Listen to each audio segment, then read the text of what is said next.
let's go. Pardon?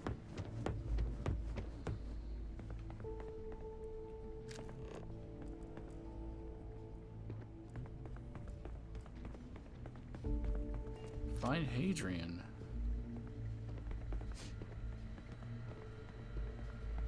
Okay, hello.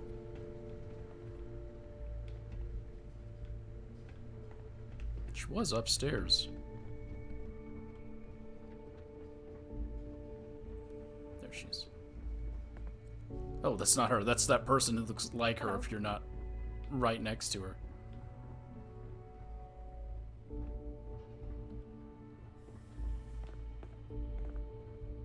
Howdy.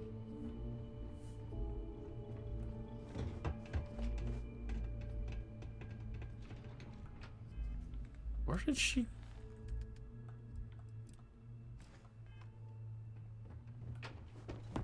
Okay. Oh, she had a room here. I forgot she had her own room. Okay.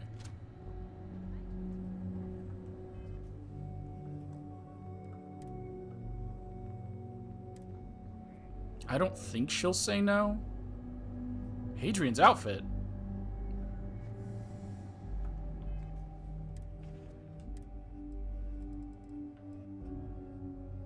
Oh, her first outfit. The one we see when we first meet her. Oh no, she is still wearing that. I thought it was different-ish.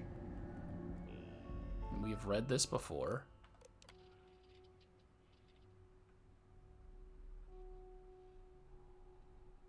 Oh, this is new.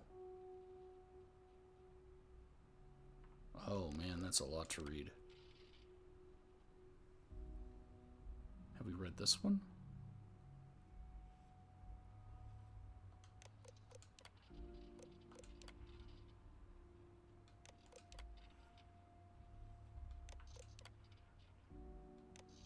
I think all that was on it before was these. These ones are the new ones.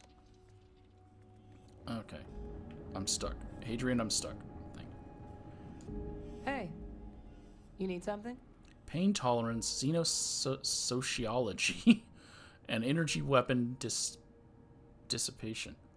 Yeah, I'd like to talk to you about something. Okay, I'm listening. What's going on? How's your assignment with the TMD going? Been great so far. I'm happy to be working with Percival again. I think the TMD's set up to make a real difference in the settled systems. I'm honored to be a part of it. How are things at HQ? Things are good. It's nice to see the place cleaned up again. Brings back a lot of old memories. Well, it's about my field assignment. I could use some backup. Backup? What does that have to do with me? Would you ever consider leaving Mars again? Maybe. Why do you ask?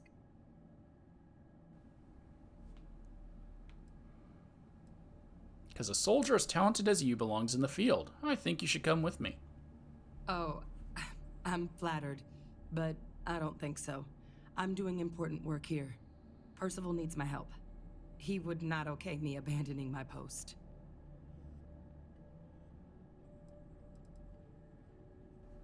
Are you not interested? No, it's not that. You just caught me by surprise. I figured I'd be at the TMD for the long haul. Well, Percival already okayed it. He thought we'd work well together, and so do I. I mean, I do too, but leaving the TMD? That's a big decision.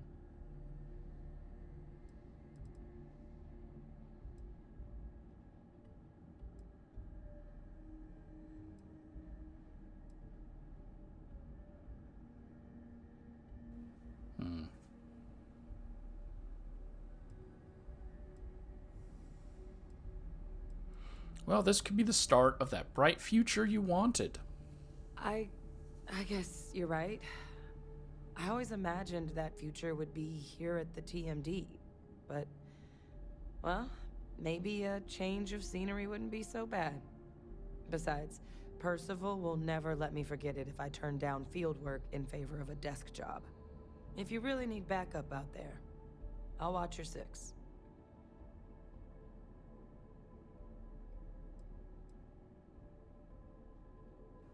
It'll mean helping out on my crew. Are you okay with that? You can count on me to pull my weight. I'll always help out in combat, and I'm happy to assist you with any research, too. Having an extra xenosociologist around on this assignment sure couldn't hurt. We'll be dealing with plenty of hostile creatures. Okay, well, I'm glad you're coming along. I think we'll do good work together. Yeah, I think so too. Thank you for the offer. Really. It was unexpected, but I think this will be for the best. Both for me and for the settled systems. Okay. Can't she just travel with me? I don't want to put her on an outpost. I want her to travel with me. Where is she?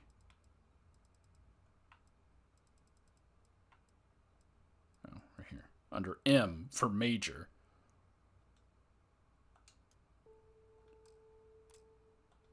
I'll head out soon. I just need to talk to Percival before I go. He's gonna get an earful for arranging this without talking to me about it first. See you, Captain. Can I help with something? Do you mind if I ask you some personal questions? All right. I'm game. I'd like to know more about your past. My favorite topic. Will you tell me more about your services during the Colony War? Everyone loves a war story, don't they? Fine, but I'm not going too deep. A lot of things happened back then that I'm not proud of. Okay. What was your greatest victory? It's hard for me to think of anything that happened during the war as a victory. I'm not proud of all the harm my xeno-warfare unit did. Our battles got me plenty of commendations, but I don't think they were worth it. I ruined a lot more lives than I saved. What was your greatest defeat? The Battle of Nera. I wasn't there, but my soldiers were. We suffered heavy losses. The Red Devils were a family, and losing family is never easy. I still think about the soldiers who never came home. We still have not visited Nera. Well, we did, but we didn't really visit it. How did it feel to be a Red Devil? Really special. There's no better feeling than finding somewhere to belong. That's what the Red Devils were to me. A family to fight beside. You know, to become a Red Devil, you have to do hard labor in the mines of Mars. When you're down there, the only people you can trust are your fellow miners. That trust made it to the battlefield, too. We had each other's backs every step of the way. I wouldn't trade a single one of them for anything in the universe.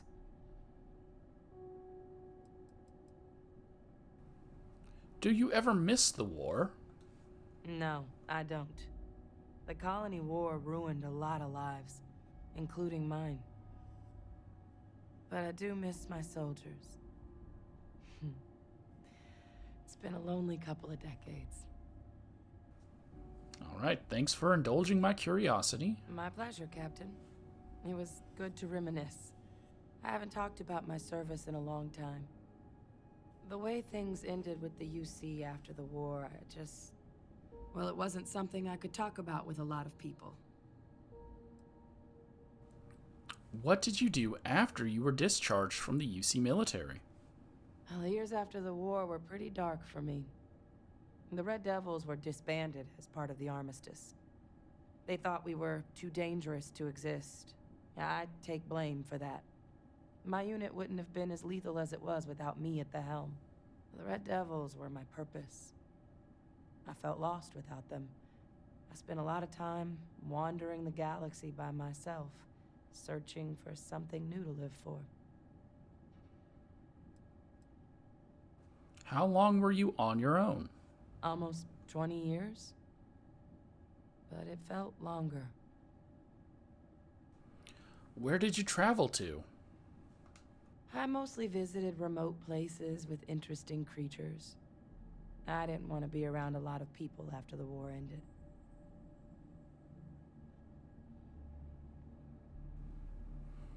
Well, that must have been extremely difficult. That's an understatement. For a soldier like me, serving the UC wasn't just a way of life, it was my purpose. It made life seem worth living. I really didn't know what to do with myself once it was over. I was hoping to find a new purpose out there in the galaxy, but nothing really stuck. Until I got the message about the terramorphs on Tau Ceti. Old habits die hard, you know? Yep, so I'd like to ask you something else. Fine with me. So, what's the most insane creature you've ever seen? That's a tough call. I've seen most of the creatures in the settled systems, and there are plenty of strange ones. One of the most memorable was an insect-like predator I encountered on a remote planet in the Moloch system. It hunted by sucking the oxygen from the atmosphere around it to suffocate its prey. Isn't that fascinating? I wonder if we'll ever get to meet it. Were you there to capture it? No, I encountered it long after the Xenowarfare Division was shuttered. I was just there to observe. Good thing, too. I don't think one of those things would have come quietly. Well, I hope you'll warn me if we ever get on that planet, get to that planet. Sure. I'd rather not see them again either. A few lucky shots were all that saved my life the first time. I have a lot of stories that end with me almost becoming something's lunch. Okay, well, will you tell me about another creature you've encountered? Sure. I have plenty of stories.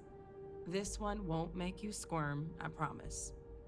One of my favorite aliens in the settled systems is native to the Archimedes system. It's a massive xylophagic creature with almost impenetrable armor. They look dangerous, but they're actually quite gentle. When I visited their homeworld, I followed a herd of them for days without any problems.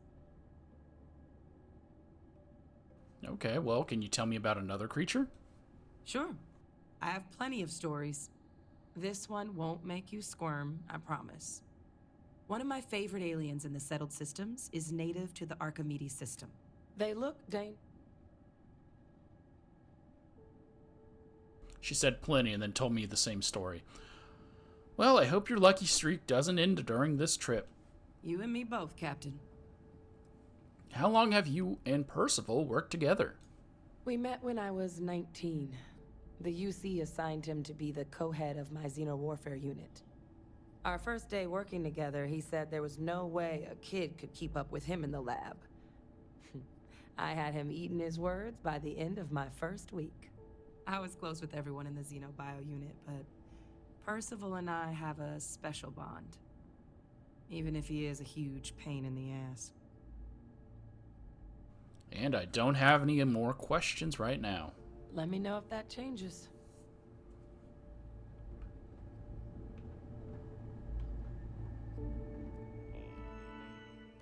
Heat leeches. Heat leeches. If the settled system had a most annoying award, they'd be the champ. 100 years running, would you suspect an irritating worm could transform into something with the mass of a backhoe? It's no surprise generations of scientists whiffed on this, but now, knowing what I'm looking for, it's so damn obvious. The key to their explosive growth, skein cells. Tightly wound bundles of tissue, able to expand explosively at a moment's notice. Plenty of creatures have evolved them independently over the millennia. Hell, Old Earth even had species that utilized them when they were in danger. But the trick of those species, instantly creating a cloud of slime that's 10,000 times bigger than it was a second ago to evade a predator. They're talking about not frogs. Isn't nearly the same as birthing a whole new creature right before your eyes. At least, not at first glance. This is where heat leeches go from pest to perhaps the most interesting creature in the damn galaxy. In all previously documented cases, the skein cells present in a given body or a given species were specialized, usually reserved to one, maybe two particular uses inside the body. But in heat leeches, they're everywhere.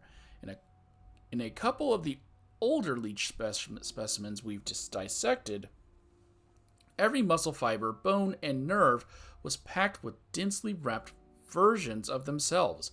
Under the right circumstances, like the end of a 70-year gestational period, or a shower of Lazarus pollen, the skeins are unleashed, turning little muscles, bones, organs, and nerves into much larger muscles, bones, organs, and nerves, and transforming an otherwise obsequious pile of slithering meat into a walking tank. This explains their long standard gestation cycle, why it takes near on a century for them to show on a colonized world. Building up that many little spring-loaded cells takes time and lots of energy. And while we're still decoding the specific mechanisms that do all that hard labor of winding up millions upon millions of skein cells over generations, what we do know is that Lazarus pollen acts as a catalyst for the winding process, launching it into hyperdrive. But with or without Lazarus pollen to speed up its arrival, the final transformation appears to always be the same, rapid and violent. This also seems to hint at why terramorphs look so unwell. People had always noted that they looked raw. More organs on the outside of the body than the inside. My guess is that this is because their formation requires them to be partially broken down, pretty standard for all natural metamorphosis, and then effectively ripped open by their own cells, as the skein cells release. Human adolescence isn't fun, but heat leech adolescence is something else entirely. The skein cells, though, they aren't even the most amazing part of the sequence. It's the reassembly. Exceptions abound, but in general, your average metamorphosis in nature takes from a couple of weeks to a couple of months. Cells of the nymph get broken down and repurposed to leisurely become a fully formed adult.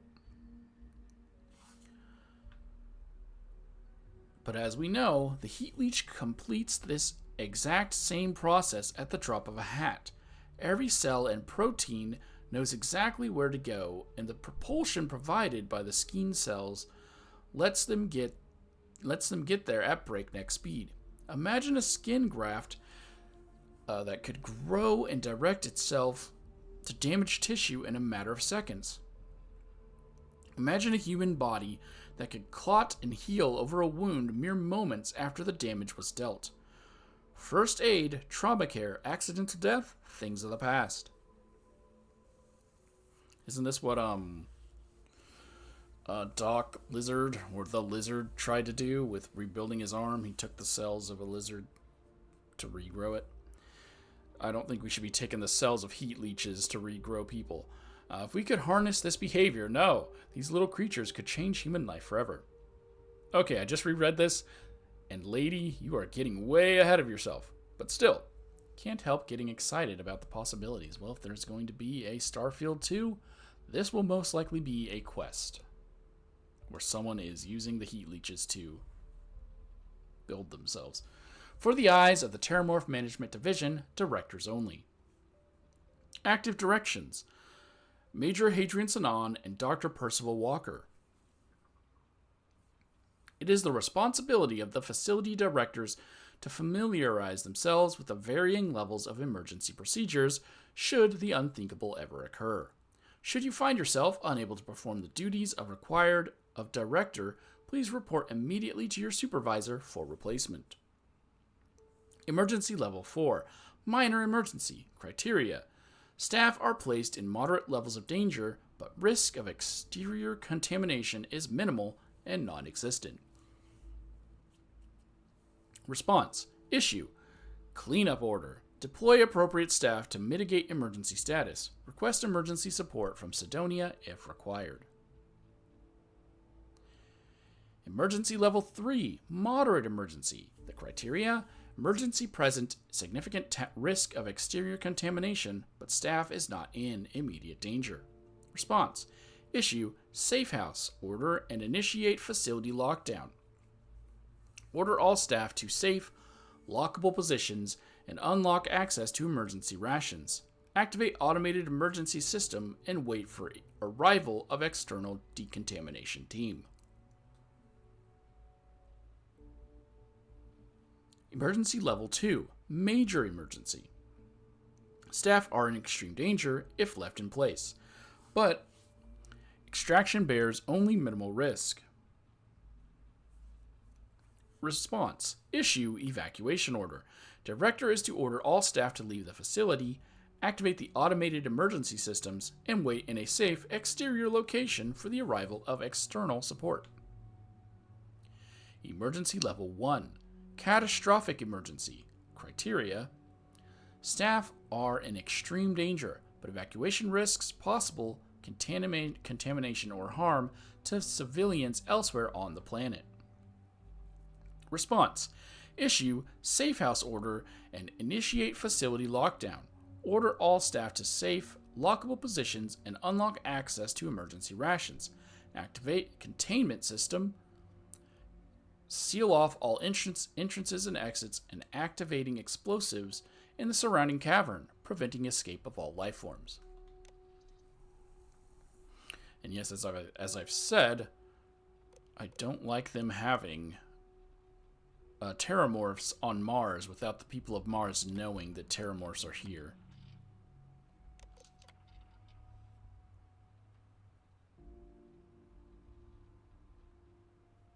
Did I read these? I don't think I read these.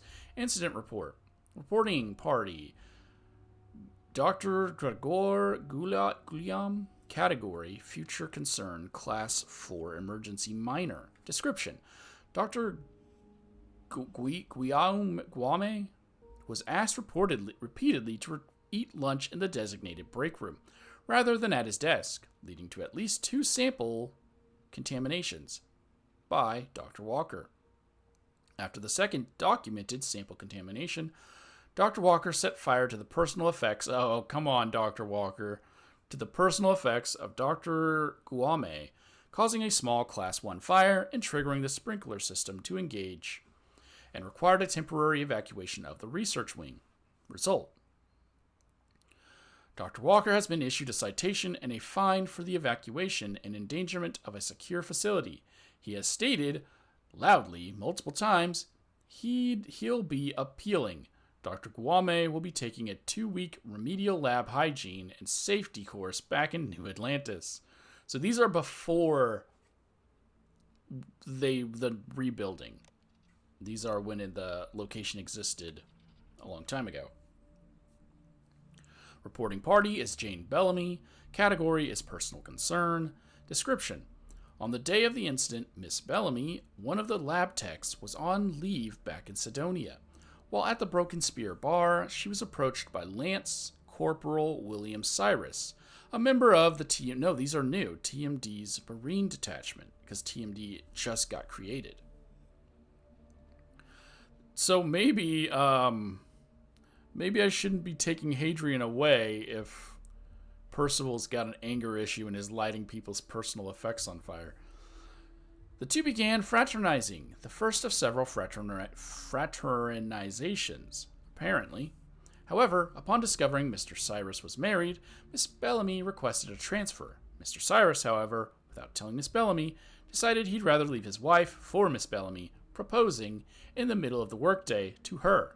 She said no, and re-emphasized her desire for transfer to her superiors. Result: Miss Bellamy's request for transfer is pending. Lance Corporal Cyrus has been transferred and will face appropriate disciplinary actions. So wait, why? Why does he need to be disciplined? That seems like a personal matter and not a government or military matter. Yes, he's cheating on his wife. It's not their job to handle that. That's the court's job to handle that. So I'm a little confused.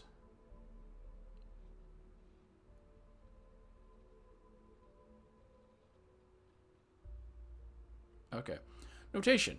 I'm suddenly reminded why I prefer to work with animals.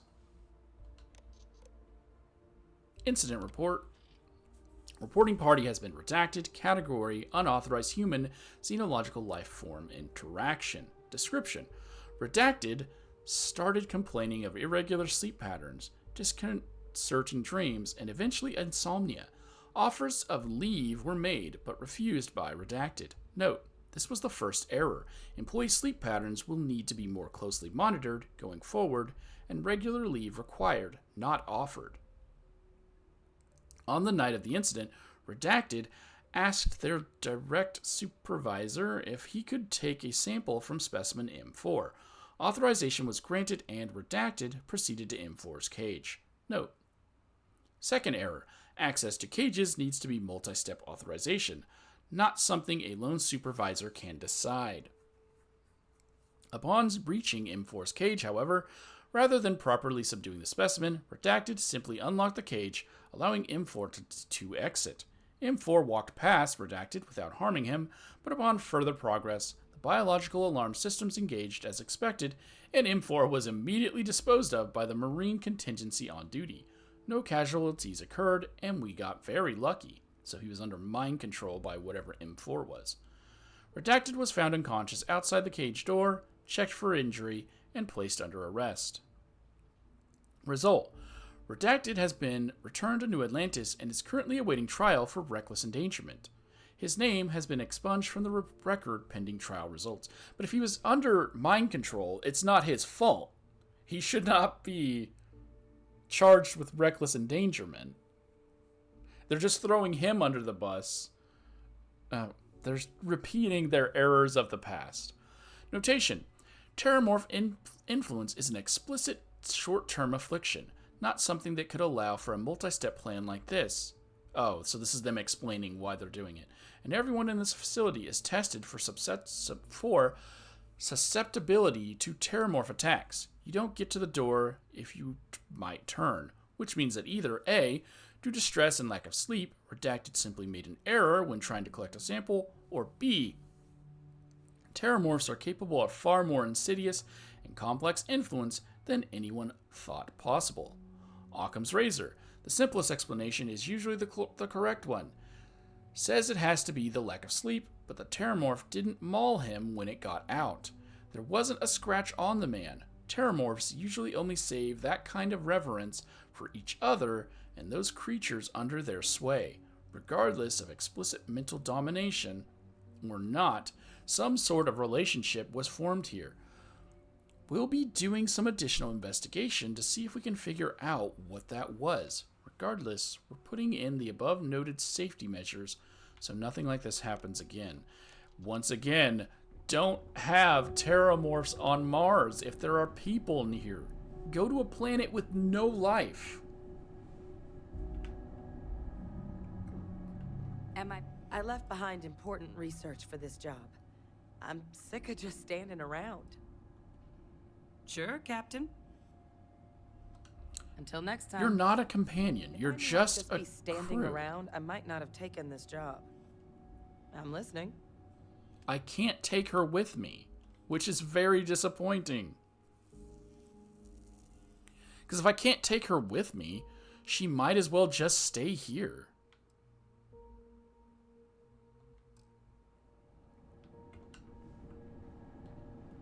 Where do you need my help, Captain? I'd be happy to help carry some things.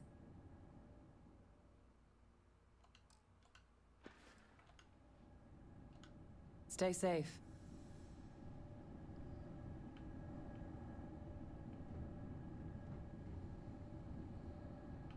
Yeah, she might as well just stay here. There's no point in having her... I don't have room on my ship. Because I think Sarah is glitched out, or a main quest is forcing her to stay on my ship, because I've sent her home before. And I like Amelia Earhart, so I'm keeping Amelia Earhart. Hey. But that explains why one of them is gone. This one. Because someone released it. It's too bright. Is that not you guys? Yes. What?